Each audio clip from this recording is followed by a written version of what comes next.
Es una calurosa tarde de verano en París. Durante semanas, un calor fuerte ha estado cocinando la ciudad, dejando las calles vacías y el museo más silencioso que nunca. Nadie se atreve a salir, pero para un hombre es hora de atacar. Durante la noche, lleva a cabo el robo del siglo. Saca el cuadro del museo y desaparece en la ciudad. Esto desencadenó una investigación mundial que llevó a la policía francesa por un agujero de conejo de 2 años de pistas falsas y arrestos famosos antes de que una carta misteriosa finalmente delatara al ladrón.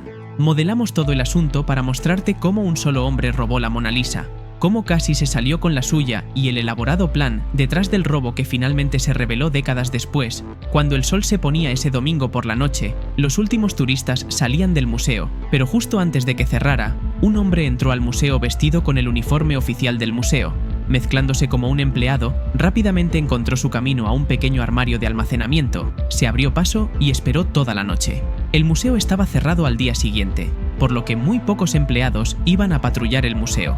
Exactamente a las 7:15 de la mañana siguiente, el ladrón emergió en un pasillo casi vacío, sin nadie a la vista. Rápidamente se dirigió al salón C y allí estaba. En ese momento, la Mona Lisa no tenía su propia habitación y no era tan famosa como lo es hoy, pero el ladrón estaba a punto de cambiar eso. Sin nadie a la vista, sacó la pintura de sus alfileres de metal y la llevó a una escalera cercana. Con un destornillador, logró quitar la pintura de su marco protector antes de cubrirla con una sábana blanca y dirigirse directamente a la salida más cercana, pero cuando llegó a la puerta, estaba cerrada con llave.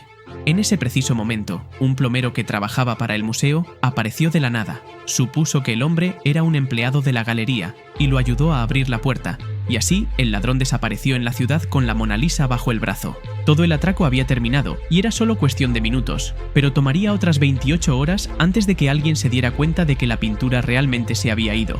Esa semana, los fotógrafos habían estado recorriendo el museo y tomando las pinturas para ser fotografiadas oficialmente, por lo que los espacios en blanco en la pared eran completamente normales. Pero cuando los fotógrafos aparecieron a la mañana siguiente sin la Mona Lisa, se hizo evidente que algo andaba muy mal. La Mona Lisa estaba oficialmente desaparecida. Se llamó a la policía y un equipo de detectives llegó al museo. Francia cerró sus fronteras y cuando el museo anunció que una de sus preciadas posesiones había desaparecido, envió ondas de choque por todo el mundo y la pregunta era ¿a dónde fue? Todo lo que la policía había encontrado fue el marco de madera y una huella digital dejada por el ladrón. Para iniciar la investigación, los periódicos locales comenzaron a ofrecer una recompensa de 250.000 por cualquier información que los llevara a la pintura. La respuesta fue abrumadora. Miles de personas enviaron cartas y se presentaron en la estación de policía con todo tipo de información que colocaba a la Mona Lisa en todo el mundo. 2 testigos separados llamaron para ver a un hombre salir del museo con un objeto voluminoso, pero las descripciones del hombre eran completamente diferentes. Una persona afirmó que la Mona Lisa estaba en un tren de carga que se dirigía a Bélgica, y otra afirmó que la pintura estaba en un barco que ya había zarpado hacia América. Pero quizás el sospechoso más prometedor fue el famoso artista Pablo Picasso. Una secretaria que conocía a Picasso escribió a la policía y admitió que había robado varias estatuas ibéricas del museo, quien luego las usó en una de sus pinturas, pues parecía poco probable, pero después de verificar el número de serie de las estatuas, el museo confirmó que realmente eran del museo. Picasso fue arrestado y llevado para interrogarlo. Mientras tanto, la policía dirigió su atención a otro sospechoso famoso, el banquero y coleccionista de arte estadounidense J.P. Morgan. En ese momento, la falsificación de arte era un gran negocio, y las pinturas a menudo se falsificaban y vendían a millonarios ingenuos en Estados Unidos. Según la información, Morgan había encargado el atraco y la pintura ahora estaba en camino hacia él. La policía en Estados Unidos detuvo y registró un barco que llegaba a Nueva York, pero no había rastro de la Mona Lisa a bordo. Las teorías seguían llegando de todo el mundo, pero después de 2 años de búsqueda, la ubicación de la Mona Lisa seguía siendo un completo misterio, ya que resultó que la Mona Lisa no había ido muy lejos y estaba en un apartamento a solo 2 millas del museo. Este era el apartamento de Benzo Perugia, un italiano de 29 años que solía trabajar en el museo como personal de mantenimiento. Conocía cada debilidad del museo, sabía que estaba cerrado los lunes, sabía de los fotógrafos y fue él quien hizo el estuche protector de la Mona Lisa, que desmanteló tan fácilmente durante el atraco. Después de dejar el museo, escondió la pintura en un baúl con piso falso que había hecho él mismo. Pero ¿cómo se salió con la suya durante tanto tiempo?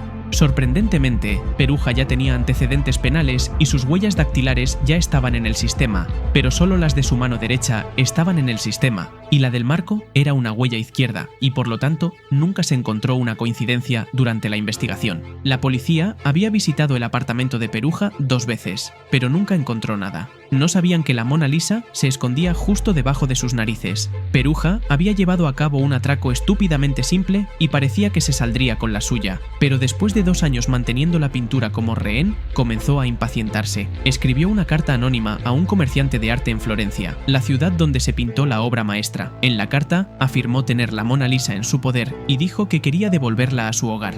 Firmó la carta con el nombre de Leonardo y tomó el siguiente tren a Florencia.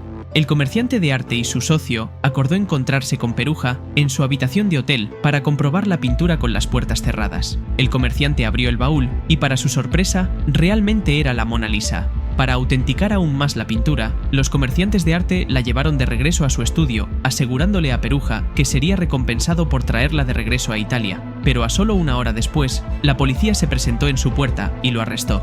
Peruja terminó pasando solo 7 meses en prisión y murió 10 años después. Aunque la búsqueda de la Mona Lisa había terminado, la verdad, detrás de lo que realmente sucedió, parecía haberse ido a la tumba. Pero en 1932 se publicó una historia que reveló un plan mucho más elaborado detrás del atraco escrito por Karl Decker, en donde afirmó conocer al hombre que realmente estaba detrás del atraco, un hombre llamado Eduardo de Valero, un experto en falsificación de arte. Había ideado un gran plan para vender no una, sino 6 copias perfectas de la Mona Lisa a 6 millonarios desprevenidos en Estados Unidos. Encargó a un talentoso pintor francés que hiciera las copias y las envió a Estados Unidos. Realmente no estaban poniendo sus manos en la Mona Lisa, la verdadera tenía que desaparecer, así que contrató a Perugia para llevar a cabo el robo.